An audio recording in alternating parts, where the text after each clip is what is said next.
À 33 ans, le monde m'a applaudi comme la Runaway Bride d'Hollywood. On a ri, on a pleuré, on a cru que tout cela n'était qu'une comédie romantique parfaitement maîtrisée. Ce que personne ne savait, c'est que 10 ans plus tôt, bien avant les caméras et les affiches géantes, j'avais déjà fui un vrai mariage. Pas un scénario, pas une répétition, un hôtel décoré des invités endimanchés, un fiancé qui m'attendait. Et moi quelque part sur l'autoroute, à l'arrière d'une voiture, avec le meilleur ami de cet homme. Je me souviens encore du bruit des flashs quand on a annoncé nos fiançailles. On parlait de contes de fées de couple de l'année de mariage événement. On commentait la taille de la bague, la couleur des fleurs, la liste des invités. Tout le monde semblait savoir exactement qui j'étais, censé être la fiancée, parfaite la star lumineuse qui allait dire oui devant l'Amérique entière. Moi, à l'intérieur, je n'étais sûr que d'une chose, je commençais à avoir peur. La célébrité ne vous laisse jamais seule. Elle vous entoure de regards de micros d'opinion.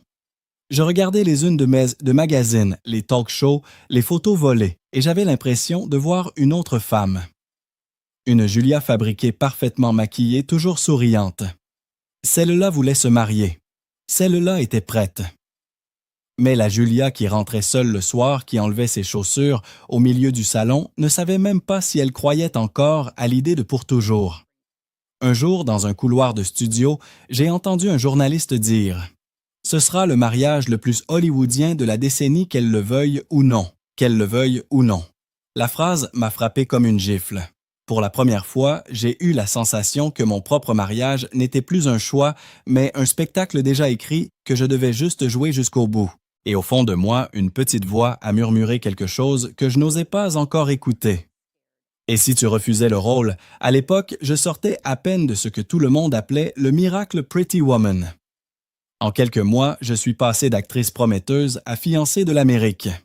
Ce surnom m'enfermait dans une cage dorée, j'avais 23 ans, le monde entier semblait me connaître, et pourtant je n'avais jamais été aussi perdu.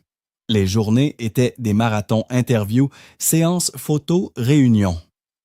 On me parlait d'images et de stratégie, jamais de ce que je ressentais. Je jouais mon rôle en façade, puis le soir dans les chambres d'hôtel trop grandes, je me sentais minuscule. C'est dans ce vertige que j'ai rencontré Kiefer. Un plateau des câbles au sol, l'odeur de café et de maquillage. Assis dans un coin cigarette à la main, il avait l'air à la fois épuisé et vivant. Fils d'acteur. Réputation de bad boy, talent indiscutable, on m'avait prévenu il est intense. Je ne savais pas encore à quel point. La première fois qu'il m'a parlé, il m'a seulement demandé si j'avais bien dormi. J'ai ri en répondant non. Il a souri, bienvenue dans le club de ceux qui n'arrivent plus à débrancher. Pour la première fois depuis longtemps, je ne me sentais pas observée mais comprise. Bruyant drôle, imprévisible, il remplissait l'espace sans demander la permission. À côté de lui, je me sentais moins seul dans ma propre turbulence.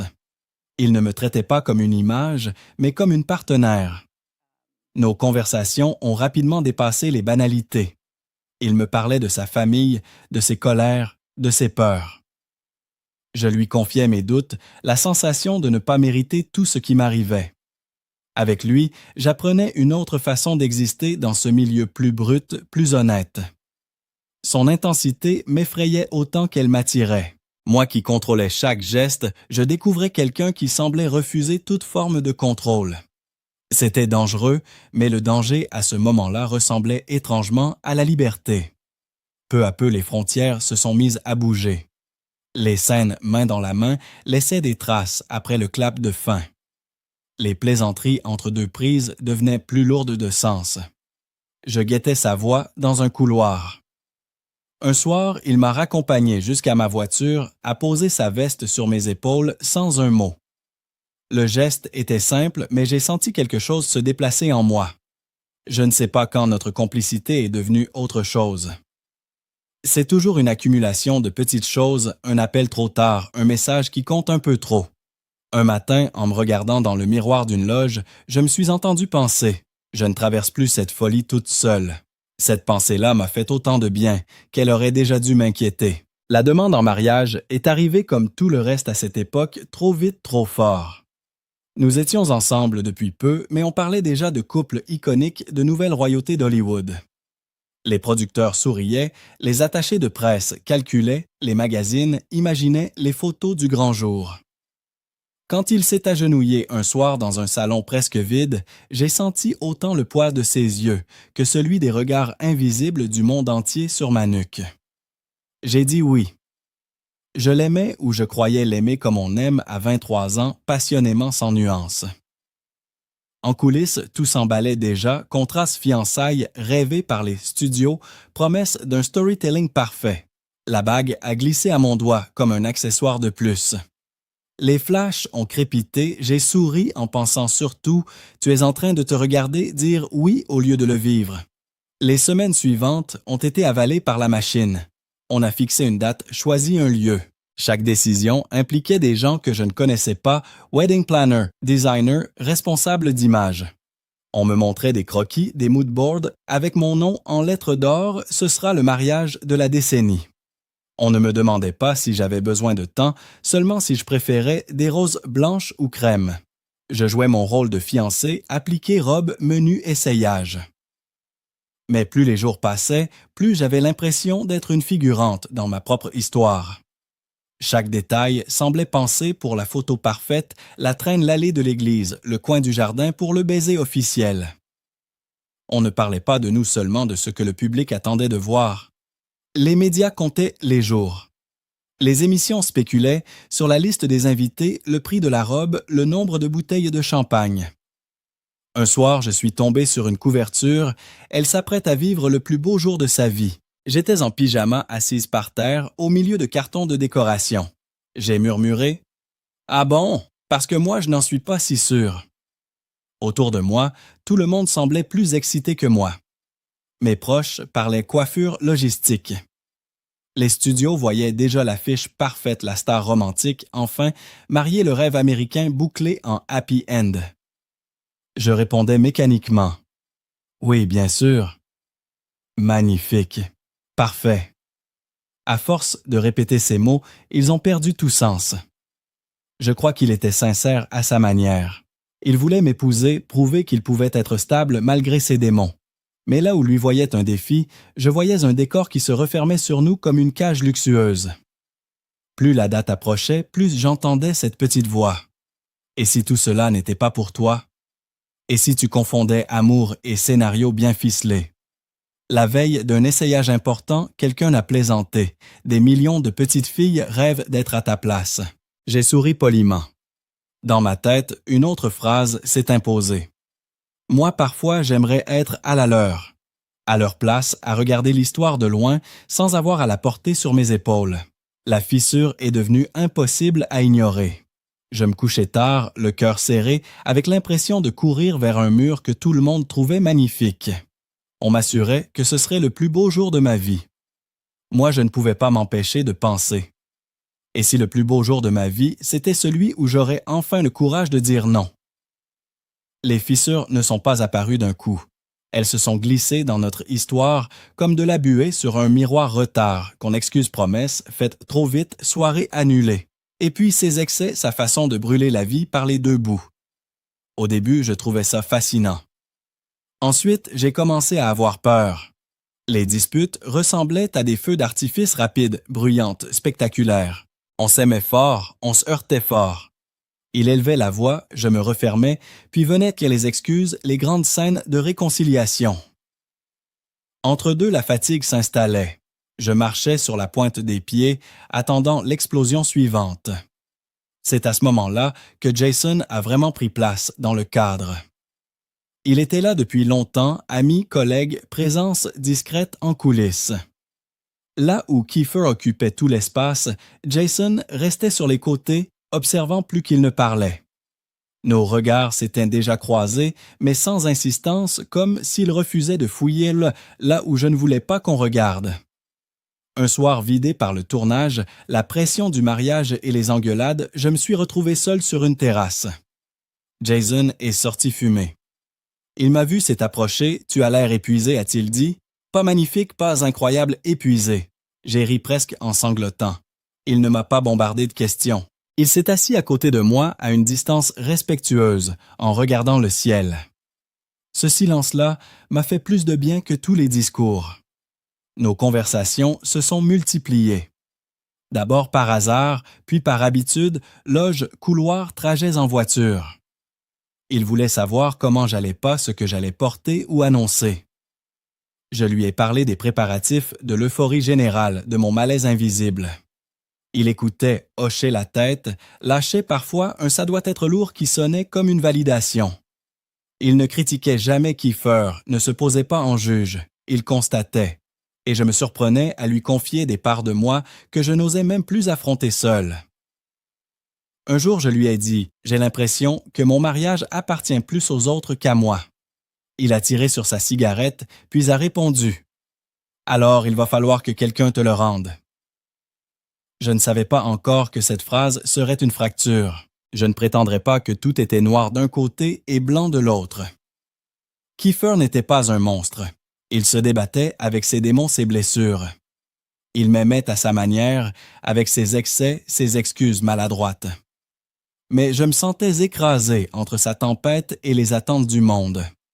Dans cet étau, Jason n'était pas le tentateur, mais la zone neutre, le seul endroit où je respirais. Puis, les choses ont changé. Ce qui n'était qu'une écoute bienveillante est devenu une présence nécessaire. On ne se demandait plus si on se verrait, mais quand. Je pensais à lui en son absence, je guettais sa silhouette, son rire. Dans ses yeux, je voyais une inquiétude silencieuse, comme s'il mesurait à quel point je me perdais. Je portais une bague de fiançailles, j'avais une date, une robe, un fiancé connu de tous. Et pourtant, c'est à un autre homme que j'osais dire « Je ne sais pas si j'y arriverai ». Pas pour lui demander de me sauver, juste parce que c'était le seul qui acceptait d'entendre que je ne voulais plus jouer un rôle écrit sans moi. La ligne était fine, presque invisible. Je savais que je la frôlais. Mais ma plus grande culpabilité n'était pas de parler à Jason. C'était de continuer à faire semblant avec le reste du monde. Plus la date approchait, plus je pensais. Le seul endroit où je suis honnête, c'est dans ces conversations que je n'ai pas le droit d'avoir. C'est là, je crois, que notre histoire à trois a vraiment commencé bien avant que le monde ne la baptise scandale. Les derniers jours, avant le mariage, avaient l'odeur des coulisses, avant un spectacle maquillage, agitation, listes interminables. On parlait de fleurs de menu, de plans de table. On parlait de la mariée presque jamais de moi. Cette femme en blanc était devenue un personnage de magazine sûr d'elle, alors que je me sentais de plus en plus comme une figurante dans sa propre histoire. 3 jours avant la cérémonie, je me suis réveillé avec la certitude que quelque chose allait rompre. Mon cœur battait trop vite, mes mains tremblaient. La maison était déjà prête pour le chaud carton chaussures, aligné bouquet d'essais. Je déambulais pieds nus, avec l'impression d'avoir pénétré dans le décor d'une vie qui n'était pas la mienne. Le téléphone n'arrêtait pas. « Tu es prête? Tu dois être tellement heureuse, » je répondais. « Oui, bien sûr, évidemment, alors que tout en moi voulait dire « je ne sais pas, j'ai peur, je ne me reconnais plus ». Mais ces phrases-là n'existent pas dans un mariage hollywoodien. En fin d'après-midi, presque sans réfléchir, j'ai appelé Jason. Alors la future mariée a-t-il lancé « Je crois que je suis en train d'étouffer », ai-je répondu. « Tu veux que je vienne ?» J'ai dit oui cette fois, sans hésiter. Il est arrivé, discrètement, à traverser le chaos des préparatifs un peu étrangers à ce cirque. Nous nous sommes enfermés dans une petite pièce presque vide. Je me suis assise par terre, dos au mur. Il s'est assis en face. « Je vais te poser une seule question, » a-t-il dit. « Imagine que tout ça n'existe pas. Pas de robe, pas d'invité, pas de presse. Juste toi et lui aujourd'hui. Est-ce que tu as envie de l'épouser? » J'ai fermé les yeux. J'ai pensé à notre complicité, puis à ses excès, à nos disputes, à mes nuits à l'attendre. J'ai cherché un oui clair. Je n'ai trouvé qu'un silence. Je crois que j'ai surtout envie que ça s'arrête, ai-je murmuré. Jason n'a pas profité de cette faille. Il a simplement hoché la tête. Alors, la vraie question, ce n'est pas « peux-tu aller jusqu'au bout ?» C'est « pourras-tu te regarder dans un miroir si tu le fais ?» Dans ce vide, mon mensonge est devenu impossible à supporter. La nuit suivante, je n'ai presque pas dormi. On repassait ma robe, on vérifiait la météo, on ajustait les chaises. On préparait le plus beau jour de ma vie pendant que je me demandais si je n'organisais pas ma propre disparition. Vers l'aube, une pensée s'est imposée. Je ne peux pas y aller. Elle m'a terrifié puis soulagé. Au matin, j'ai pris un sac, quelques vêtements. Réfléchir davantage aurait été reculer. J'ai appelé Jason. Je pars, ai-je dit. Tu es sûr? J'ai regardé la maison pleine de preuves d'une vie qui n'était pas encore la mienne. Non.